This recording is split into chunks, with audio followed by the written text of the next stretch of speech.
Sigmund Freud was a neurologist, most popularly known as the founding father of psychoanalysis. One of the most powerful tools in a human body, one of the most powerful resources in a human body is the human brain.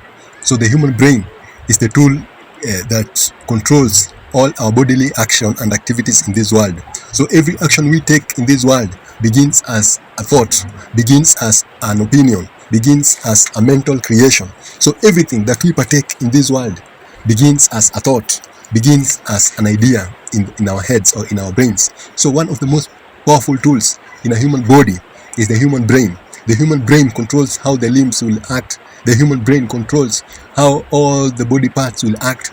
So this tool is a very, very powerful tool, and we should take care of it. We should be very careful of the states that we put our brain in, because when our brain is corrupted, then the whole body will end up serving this corrupted master. So when we are identified with the brain, we should take care of our brains. We should make sure that that which shapes each and every one of our action is wise. We should make sure that this controller, this director or dictator of how the body will function, we should make sure that it is wise and it is well equipped to run the body in an efficient manner, to run the body in a healthy manner. Because when your brain is corrupted, when your brain is manipulated, when your brain is not in the right state, then your body will end up following a corrupted master. Your body will end up following the orders of an unwell master.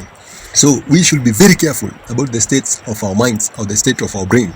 And this in fact should tell us why these advertising companies like attacking our brains, like attacking our minds, because they know when they've got our mind, when they win our minds, they win our bodies too. Then when they convince our minds, when they convince our brains, then the actions that our brains will take our bodies towards these manipulation forces. So when these advertising companies push their brands and convince you with ideologies, with opinions of why their product is the best, then they alter your choice, they alter your will and make you will that which will benefit them. So when your mind is attacked, when your mind is corrupted, when your mind is hijacked, then each and everything you choose supports and promotes that which has manipulated you. So we should be very careful about our mental health and the things that we allow to enter into our brains, because these things will end up shaping our future. These things will end up shaping our future choices. So this is something the advertising companies have understood and have been practicing for centuries, for years and years and years. They've been practicing a manipulation of the masses' brains and altering the bodies of these people whose brains have been manipulated into buying their products into certain shops, into certain brands. So they understood that one of the most powerful tools in a human body is the human brain, is the human mind. And when you win his brain, when you win his mind, then the body will follow suit. The body will follow the orders of that which the advertising companies manipulate. The advertising companies know it clearly that when you hijack one's brain, one's mind, one's mentality, then you'll control how his or her own body will function, where his or her own body will shop, which place his or her own body will visit. So it begins with the corruption of the mind through the things that we watch in the name of adverts, in the name of videos. These are used and utilized to enter through one's senses, into one's mind, into one's brain. And from that corrupted state of being, one's action emanates. So this is the highest form of defiance of free will.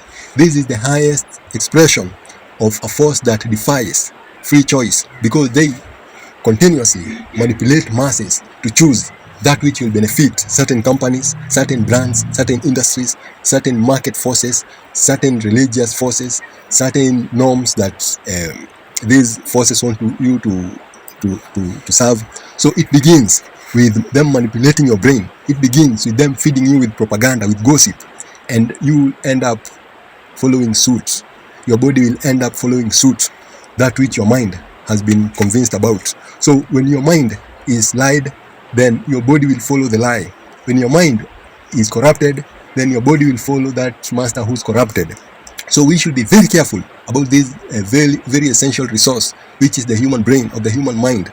And we should be very careful about the things that we intake through our senses, because those things that we intake through our senses will ultimately end up shaping how our body will carry out itself in future. Just as when you are exposed to certain advertisement for a very long time, then you might end up buying their products, you might end up loving their brand, you might end up in their shops. So what enters our minds enters the driver or the force that leads the body in its daily functions. So when one manipulates your mind, then one has manipulated your control center. So our human brains, or the human brains, are one of the most powerful tools or resources in a human body. This is a resource that controls each and every one of our action.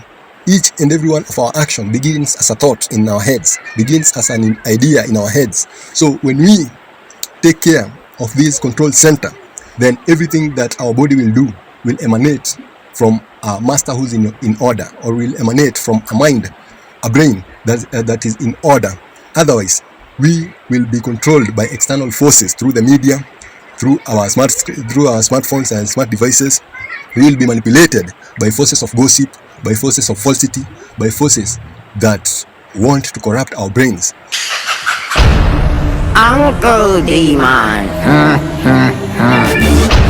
Nephew Demon, Legion, it's Uncle Demon. Any boy put a foot and get shook. Me no care where you come from. Somebody else fi go up like hook. When me walk to your place, I shut out the face, looking at your brother. God kill me, me no have no heart. Me evil done up me blood God look. But me first take a rough the water. Eat them up. Pick up every skeleton under the ground. Box them a grand kill, love clap it up. Nah beg for no boy, man, we no fuck. So we should be very deliberate about the things that enter into our brains, knowing well that, or knowing fully that our brains dictate what our bodies do. When our brains are corrupted, when our minds are corrupted, then our bodies will follow suit. Our bodies will follow that corruption. Our bodies will embody that corruption. So the best thing we can do is to be very careful, very keen about the things that we feed our brains, about the things that we feed our minds. The things that we feed our minds will end up shaping who we turn out to be in future. Our brains are the resource, or our brains is the resource that shape how our bodies function.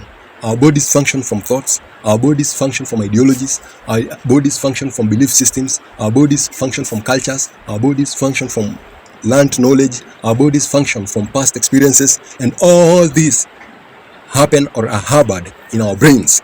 So in our brains is where the control center of our bodies is. And so when you feed yourself, when you feed your mind with dirty stuff, with corrupted stuff, then you are corrupting the control center. You are corrupting that which controls the body.